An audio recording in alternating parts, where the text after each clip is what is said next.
अस्सलाम वालेकुम नाज़रीन। ड्रामा सीरियल जानिसार की आने वाली एपिसोड में हम देखने वाले हैं कि दुआ को तो उसका बाप धक्के देकर अपने घर से निकाल देता है। एक बार भी नहीं सोचा कि अकेली लड़की कहाँ जाएगी। दुआ की माँ उसके जाने के बाद बहुत परेशान होती है कि पता नहीं कहाँ भटक रही होगी।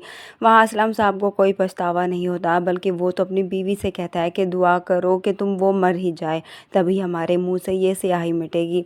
वहीं पर दूसरी तरफ फराज को जब पता चलता है कि दुआ कोई और नहीं बल्कि फ़िज़ा की ही बहन है, तभी वो परेशान हो जाता है और उल्टा अपनी बीवी पर गुस्सा निकालता है। बजाय अपनी गलती पर शर्मिंदा होने के उल्टा एहसान जता रहा होता है कि वो उस जैसी लड़की को अपने बाप की वजह से बर्दाश्त कर रहा है।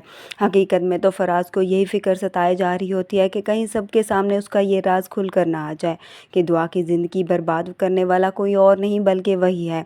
वहीं अब नौशरवान जो जल्द से जल्द ठीक होकर दुआ को देखना चाहता है। नौशरवान अब हॉस्पिटल से वापस घर आ जाता है। सभी घर वाले नौशरवान का खुशी से उसका इस्तकबाल करते हैं। नौशरवान की बीवी कशमाला भी काफ़ी खुश होती है। नौशरवान हवेली आ गया। नौशरवान के वालिद कशमाला से कहते हैं कि नौशरवान को अंदर ले जाने में उसकी हेल्प करे।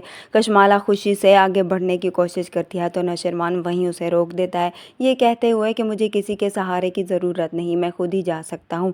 दूसरी तरफ दुआ अपने घर से तो निकाली गई, मगर अब उसे कुछ समझ नहीं आ रही कि वो कहाँ जाए और किसके पास जाए। तभी उसे अपनी दोस्त रिदा का ख्याल आता है। वो रिदा के घर जाती है। रिदा दरवाज़ा खोलती है तो सामने दुआ को पाती है।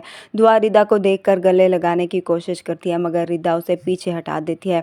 दुआ रिदा से कहती है मुझे कुछ दिन अपने घर पर रख सकती हो, मगर रिदा उसे साफ इनकार करती है और उसके मुंह पर दरवाज़ा बंद कर देती है। जिसके बाद दुआ देखती रह जाती है कि अब मैं जाऊँ तो जाऊँ कहाँ। दुआ भटकते भटकते एक पार्क में बैठ जाती है। ना ही कोई ठिकाना मिलता है और ना ही कोई उम्मीद। यूं ही पूरा दिन उसका वहीं गुजर जाता है। शाम होने को होती है। दुआ चलती जा रही होती है तो कुछ लड़के अब दुआ का पीछा करते हैं, जिन्हें देखकर दुआ भागती है तो सामने एक गाड़ी आ जाती है, जिसमें से एक शख्स बाहर आता है और वो फायरिंग करता है, जिससे दुआ का पीछा करने वाले तो भाग जाते हैं। मगर अब ये शख्स कौन है जो दुआ की इज्जत बचा तो लेता है, मगर अब खुद क्या दुआ को महफूज रख पाएगा या फिर खुद ही उसे किसी और के हवाले कर देगा।